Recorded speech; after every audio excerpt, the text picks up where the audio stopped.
It is the 25th of May, 1982.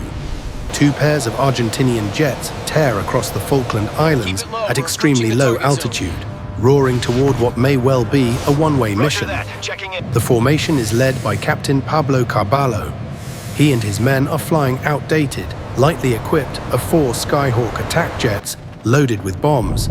Their objective is simple but deadly: to destroy the British warships HMS Coventry and HMS Broadsword. The Argentinians have seized the Falklands, known to them as the Malvinas, and if they are to hold the islands, these two ships must be eliminated. Intelligence reports indicate that the British vessels have moved in closer to support ground troops. The geography of the islands gives the Argentinian pilots a narrow advantage.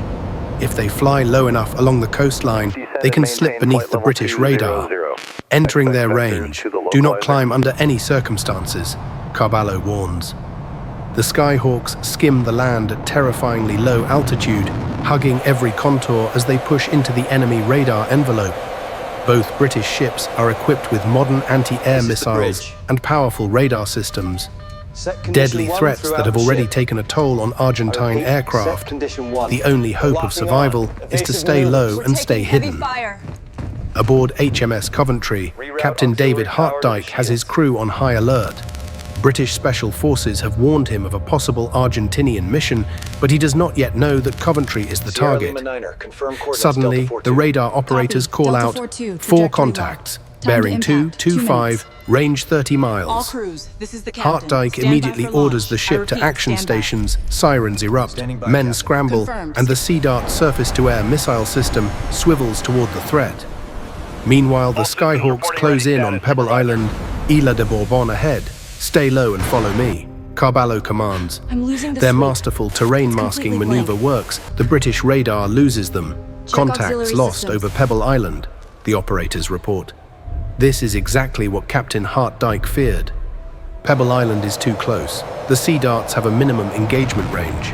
The British may only get one chance to fire, if at all. Hartdyke radios HMS Broadsword. Broadsword, report status. Broadsword is armed with shorter-range Seawolf missiles, far better for close-in defense. Back in the cockpits, Carballo leads his men as far forward as the land will allow. Without radar or warning systems, they rely entirely on their eyes and intuition. At 10 nautical miles, they finally glimpse the British ships. Starting the attack, Carballo announces. His wingman, Lieutenant Carlos Rinke, replies, "Good luck, Captain." They push their Skyhawks to maximum speed, skimming the waves. On board Coventry, the two jets suddenly appear on radar. Two hostiles bearing 192, low level. At the same time, a British Harrier jump jet reports entering the area directly into the firing zone. Captain, friendly aircraft 20 miles out. Hartdyke faces an impossible choice: enemy jets inbound and a friendly aircraft in the same airspace. In a split-second decision, he prioritizes the threat. Turn the Harrier away, fire missiles. But the Sea Dart operators cannot get a lock. The Argentinians are flying impossibly low, so low that seawater spray covers Carballo's canopy. The radars cannot track them properly. Tension rises on Coventry as the jets approach. The Sea Darts still refuse to lock. Hartdyke grows desperate and places his hope in Broadsword's Seawolf system. On Broadsword, the crew spots the Skyhawks visually. The aircraft are so close together that the Seawolf radar initially reads them as a single contact. They achieve a lock, but then the contact splits into two. The system crashes under the sudden change. Missiles not responding. Restart, someone shouts. But there is no time. Lookouts on Coventry now spot the Skyhawks with the naked eye. Panic sweeps across the deck. As a last-ditch effort, the ship's guns swing toward the targets and open fire. Heavy deck guns, machine guns, and even rifles roar to life as sailors join the defense however they can. Carballo sees the water erupting around him. British tracers slicing the air, inching closer. The target is right in front of him, but the fire is too intense. They won't survive a direct approach. Switch to the other one, he orders, redirecting toward Broadsword. The Skyhawks break, streaking past Coventry's gunfire and line up their attack run. They release their massive 1,000-pound bombs. The bombs strike the sea, skipping like stones on water.